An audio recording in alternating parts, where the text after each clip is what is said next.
밤이 길어지는 날이 있습니다. 불을 끄고 누웠는데 잠이 오지 않습니다. 눈은 감았는데 머리는 더 또렷해집니다. 낮에는 괜찮다가도 밤만 되면 같은 장면이 떠오릅니다. 통장 잔액을 확인하던 손가락, 숫자를 보고도 마음이 놓이지 않던 그 순간, 이 정도면 괜찮겠지 라고 스스로를 달래다가도 곧바로 반대쪽 생각이 올라옵니다. 혹시 부족하면 어떡하지? 나중에 아프면 어떡하지? 자식에게 손을 내밀게 되면 어떡하지?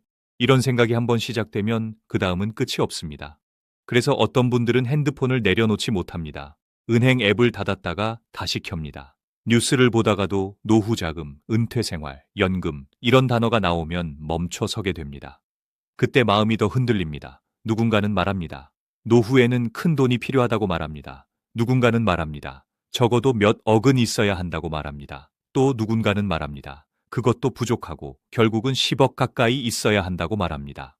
그 말을 듣는 순간 가슴이 서늘해집니다. 내가 지금까지 모은 것이 무의미해 보입니다. 그러나 여기서부터가 진짜 질문입니다. 그 말들이 정말 내 현실에도 그대로 적용되는가? 그 계산이 정말 내 삶을 정확히 말해주는가? 나는 이 부분이 늘 답답했습니다. 왜냐하면 같은 나이인데도, 같은 동네인데도, 같은 수입을 살아왔는데도 어떤 분은 편안하고 어떤 분은 매일 불안해하기 때문입니다. 그리고 그 차이는 통장 잔액에서만 나오지 않았습니다. 나는 그 차이가 어디서 생기는지 알고 싶었습니다. 그래서 아주 가까운 사람의 이야기를 먼저 꺼내려 합니다. 내 형님 이야기입니다. 형님은 성실한 사람이었습니다. 큰 욕심이 없는 사람이었습니다.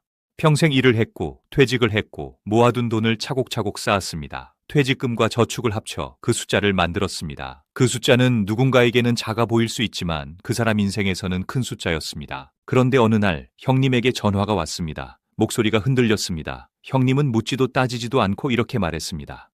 요즘 TV에서 봤는데 노후에 열 억은 있어야 한대. 나는 이제 어떻게 하냐. 그 말이 끝나고 나서 잠깐 침묵이 흘렀습니다. 나는 형님의 침묵에서 두 가지를 느꼈습니다. 하나는 두려움이었습니다.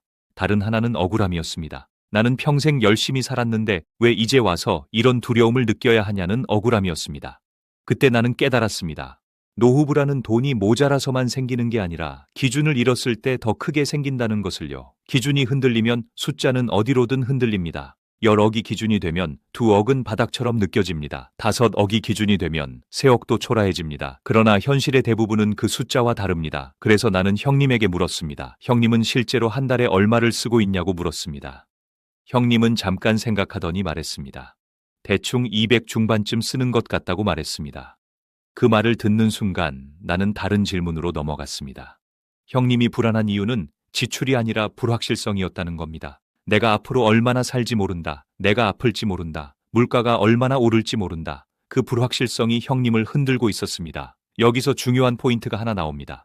사람은 불확실할 때 가장 큰 숫자에 붙잡힙니다. 그리고 그 큰 숫자는 대부분 공포처럼 다가옵니다. 그래서 오늘은 돈이 얼마냐를 먼저 말하지 않으려 합니다. 대신 이 질문부터 같이 잡고 가려 합니다. 나는 무엇이 불확실한가? 나는 무엇을 가장 두려워하는가? 나는 어떤 장면이 가장 무서운가? 노후의 불안은 결국 장면입니다. 병원비가 갑자기 크게 나가는 장면, 몸이 아파서 움직이지 못하는 장면, 통장 잔액이 줄어드는 장면, 자식에게 연락을 해야 하는 장면. 그 장면들이 머릿속에 쌓일수록 숫자는 점점 더 커져야만 안심이 됩니다. 그런데 현실에서는 그 장면을 줄이는 방식이 따로 있습니다. 그 방식이 보이면 숫자는 생각보다 작아질 수 있습니다. 그래서 오늘은 돈을 억 단위로만 보지 않으려 합니다. 돈을 월 단위로, 생활 단위로, 구조 단위로 보려 합니다. 그때부터 노후의 그림이 달라지기 때문입니다. 그리고 이 이야기는 결국 한 질문으로 이어집니다. 목돈이 아니라 매달 들어오는 흐름을 어떻게 만들 것인가? 그 질문을 따라가다 보면 형님처럼 불안에 흔들리는 사람이 다시 숨을 고르게 됩니다. 우리는 보통 노후 자금을 말할 때 한 번에 큰 돈을 떠올립니다. 그래서 통장에 얼마가 있어야 하느냐를 묻습니다. 그러나 실제 노후는 하루하루의 생활비로 흘러갑니다. 그래서 내가 한 달에 얼마나 쓰는지가 더 정확한 기준이 됩니다. 그런데 이 기준이 흔들리면 돈은 끝없이 부족해 보입니다. 나는 형님과 통화를 끝내고 며칠 뒤 다시 형님을 만났습니다. 형님은 여전히 같은 말을 했습니다. 노후에 큰 돈이 필요하다는 말이 머리에서 떠나지 않는다고 했습니다. 그래서 나는 형님에게 아주 단순한 종이를 하나 꺼냈습니다. 그리고 이렇게 말했습니다. 형님, 우리 그냥 한 달을 써보자고 했습니다. 한 달 동안 나가는 돈을 적어보자고 했습니다. 관리비, 공과금, 통신비, 보험료, 식비, 병원비, 교통비, 모임비, 그리고 가끔 나가는 큰돈, 명절, 경조사 이것들을 적어놓고 보면 막연함이 줄어듭니다. 막연함이 줄면 공포가 줄어듭니다. 형님은 처음엔 귀찮아 했습니다. 그러나 며칠 뒤 형님의 목소리가 조금 달라졌습니다. 이상하게 마음이 조금 편해졌다고 했습니다. 왜냐하면 내가 뭘 두려워하는지 조금 알게 됐기 때문입니다. 그때부터 우리는 돈을 다른 방식으로 보게 되었습니다. 노후는 10억 같은 큰 숫자보다 매달 버틸 수 있는 구조가 더 중요하다는 것. 그리고 그 구조는 생각보다 조합으로 만들어진다는 것.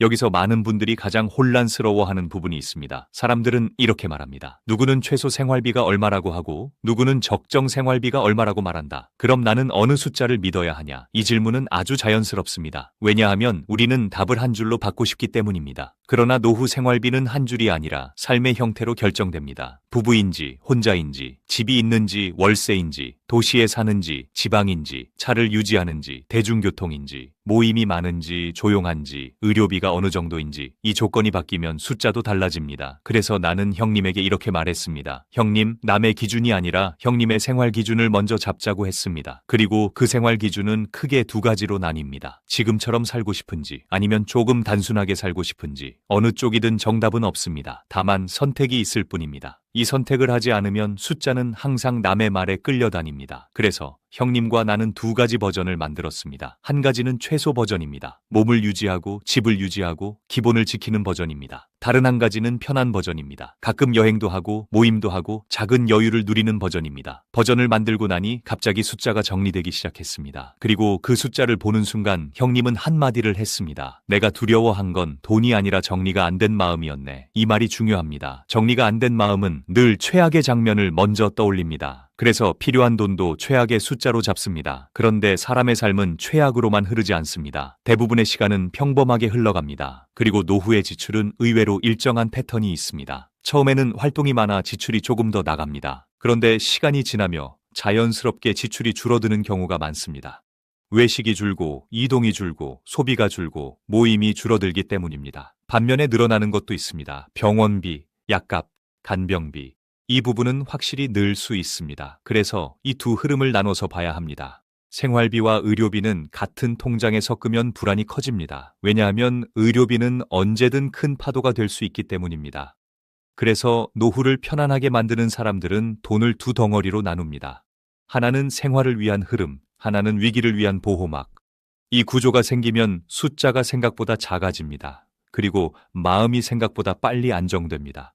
그런데 아직 남아있는 질문이 있습니다. 좋다. 생활비를 월로 계산하겠다. 그렇다면 목돈은 얼마나 필요하냐? 이 질문이 결국 다시 돌아옵니다. 여기서부터가 본격적으로 중요한 장면입니다. 왜냐하면 목돈의 크기는 월급의 구조로 바뀌기 때문입니다. 노후를 준비할 때 사람들은 흔히 목돈을 먼저 잡습니다. 몇 억이 있어야 하는지를 먼저 잡습니다. 그러나 노후는 월급이 끊긴 뒤에 시작됩니다. 그래서 목돈은 결국 월급으로 바뀌어야 합니다.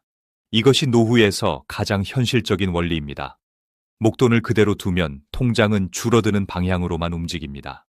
줄어드는 것을 지켜보는 일은 사람 마음을 아주 빨리 무너뜨립니다. 반면에 매달 들어오는 돈이 있으면 사람은 숨을 고릅니다. 그래서 노후에서 가장 중요한 질문은 이것입니다. 내가 매달 얼마를 만들 수 있는가? 그리고 그 매달은 어디서 오는가? 여기서 많은 분들이 자기 것을 모르고 계십니다. 국민연금이 얼마인지 정확히 몰라서 불안해합니다. 퇴직연금을 어디에 넣어뒀는지 몰라서 불안해합니다. 예전에 들어둔 보험이 연금으로 전환되는지 몰라서 불안해합니다. 그러니 불안은 더 커집니다. 모르는 것이 가장 큰 공포이기 때문입니다. 그래서 나는 형님에게 이렇게 말했습니다. 형님, 우리가 가진 돈을 먼저 세지 말고 우리가 받을 돈을 먼저 세자고 했습니다. 받을 돈을 세는 순간 노후는 흐름을 가지기 시작합니다. 형님은 처음엔 반신반의했습니다. 그러나 하나씩 정리해보니 형님에게도 흐름이 있었습니다. 국민연금, 퇴직연금, 그리고 작은 이자. 그 흐름을 합치자 생각보다 바닥이 아니었습니다. 여기서 이야기를 더 생생하게 만들기 위해 내가 만난 한 사람 이야기를 들려드리려 합니다. 그분은 퇴직금이 많지 않았습니다. 큰 자산가도 아니었습니다. 그런데 지금은 편안하게 살고 있었습니다. 나는 물었습니다. 어떻게 이렇게 안정적으로 사느냐고 물었습니다. 그분은 돈의 총액을 말하지 않았습니다. 대신 월을 말했습니다. 나는 매달 이 정도가 들어온다고 말했습니다. 국민연금이 들어오고 개인연금이 들어오고 퇴직연금이 들어오고 작은 수입이 더해진다고 말했습니다. 그렇게 월의 합이 만들어지면 목돈은 오히려 덜 중요해진다고 말했습니다. 왜냐하면 월의 합이 생활을 지탱해주기 때문입니다. 그분은 이렇게 말했습니다. 목돈을 쥐고 있으면 든든할 줄 알았는데 나는 매달이 없어서 더 불안했다. 그래서 매달을 만들었다. 그 말이 핵심입니다. 노후의 안정은 목돈의 크기보다 월의 지속성에서 옵니다. 그래서 우리가 해야 할 일은 분명합니다. 내가 받을 월을 최대한 끌어올리는 것, 그리고 부족한 월은 목돈을 나눠서 메우는 것. 여기서 중요한 전환이 생깁니다. 사람들은 목돈을 단숨에 쓰려고 합니다. 그러나 노후에서는 목돈을 천천히 흐르게 해야 합니다. 그 흐름을 만들 수 있는 도구들이 있습니다. 연금 형태의 상품, 주택을 활용한 연금, 그리고 작은 일로 만드는 소득. 이 세 가지를 조합하면 생각보다 많은 사람이 월을 만들 수 있습니다. 그런데 사람들이 여기서 한 번 더 흔들립니다. 연금은 불안하다고 말합니다. 주택연금은 상속이 줄어든다고 말합니다. 일은 이제 하기 싫다고 말합니다. 그 말들은 모두 이해됩니다. 그러나 노후의 목표는 하나입니다. 내가 내 삶의 주도권을 가지는 것. 이 목표를 놓치면 상속도, 자존심도, 의미도 결국 흔들립니다. 그래서 나는 이렇게 정리합니다. 주도권을 위해 월을 만든다. 월을 위해 목돈을 쓴다. 목돈을 쓰되 바닥이 보이지 않게 구조를 만든다. 이 구조가 잡히면 사람은 더 이상 숫자에 휘둘리지 않습니다. 이제 남은 질문은 더 현실적입니다. 그럼 나는 월을 얼마로 잡아야 편안한가? 이 질문에 답하려면 또 하나의 장면을 봐야 합니다. 노후의 지출은 평생 동일하지 않다는 장면입니다. 그리고 그 장면은 당신이 생각하는 것보다 더 인간적입니다. 사람들은 노후를 한 덩어리로 생각합니다. 60세부터 90세까지를 똑같은 삶으로 상상합니다. 그래서 월 지출도 계속 같은 속도로 올라간다고 생각합니다. 그 생각이 바로 큰 숫자를 만들어냅니다. 그러나 실제 노후는 계절처럼 변합니다. 활동이 많은 시기가 있고 조용해지는 시기가 있습니다. 지출이 많은 시기가 있고 줄어드는 시기가 있습니다. 내가 만난 한 어르신은 60세에 퇴직했을 때 여행을 정말 많이 다녔다고 했습니다. 그때는 월 지출이 꽤 나갔다고 했습니다. 그런데 70대 중반이 되자 자연스럽게 지출이 줄었다고 했습니다. 집에서 보내는 시간이 늘고 외식이 줄고 이동이 줄었기 때문입니다. 그분이 말한 문장이 있습니다. 나이 들수록 돈이 더 많이 나가는 줄 알았는데 나는 오히려 덜 쓰게 되더라. 이 말은 많은 사람의 상식을 흔듭니다. 그러나 동시에 또 하나의 진실을 말해줍니다. 생활비는 줄어들 수 있지만 의료비는 갑자기 커질 수 있다는 겁니다. 그래서 노후 준비는 두 층으로 나뉩니다. 평소의 생활을 위한 층, 위기의 의료를 위한 층. 이 두 층이 섞이면 불안은 폭발합니다. 그래서 나는 오늘 이 부분을 아주 단단하게 말하고 싶습니다. 의료비는 따로 떼어놓아야 합니다. 손대지 않는 보호막처럼 만들어야 합니다. 왜냐하면 사람이 가장 흔들리는 순간은 갑작스러운 병이 생겼을 때이기 때문입니다. 그때 생활비 통장을 털면 삶이 동시에 무너집니다. 병도 무서운데 돈도 무서워집니다. 그래서 보호막이 필요합니다. 보호막이 있으면 삶은 지탱됩니다. 그리고 이 보호막은 숫자보다 원칙이 먼저입니다. 내가 절대 건드리지 않을 돈, 내가 위기 때만 사용할 돈, 이 원칙이 세워지는 순간 노후의 마음은 훨씬 안정됩니다. 이제 우리는 다시 핵심으로 돌아옵니다. 60세에 돈이 얼마 있어야 편안한가? 정답은 하나가 아닙니다. 그러나 방향은 하나입니다. 목돈이 아니라 월의 흐름을 만든다. 그리고 보호막을 따로 둔다. 이 두 가지가 되면 노후는 생각보다 현실적으로 풀립니다. 여기서 한 가지 더 중요한 장면이 있습니다. 사람들이 노후를 불안해하는 이유는 결국 자식에게 손을 벌릴까 봐입니다. 그 두려움은 단순히 돈이 없어서가 아닙니다. 마음이 흔들려서입니다. 내가 부담이 될까 봐입니다. 내가 민폐가 될까 봐입니다. 그래서 노후의 안정은 돈만으로 만들어지지 않습니다. 돈과 마음이 함께 만들어집니다. 돈이 흐르고 마음이 정리되면 자식에게도 말이 달라집니다. 괜찮아. 나는 내가 준비했어. 그 말은 자식에게 큰 선물입니다. 그리고 나에게도 큰 자유입니다. 그러나 여기서 또 하나의 반발이 나옵니다. 집을 주택연금으로 돌리면 상속이 줄지 않느냐는 말입니다. 이 말은 정말 많은 분들이 마음속으로 갖고 있는 말입니다. 그리고 그 말 때문에 준비가 늦어집니다.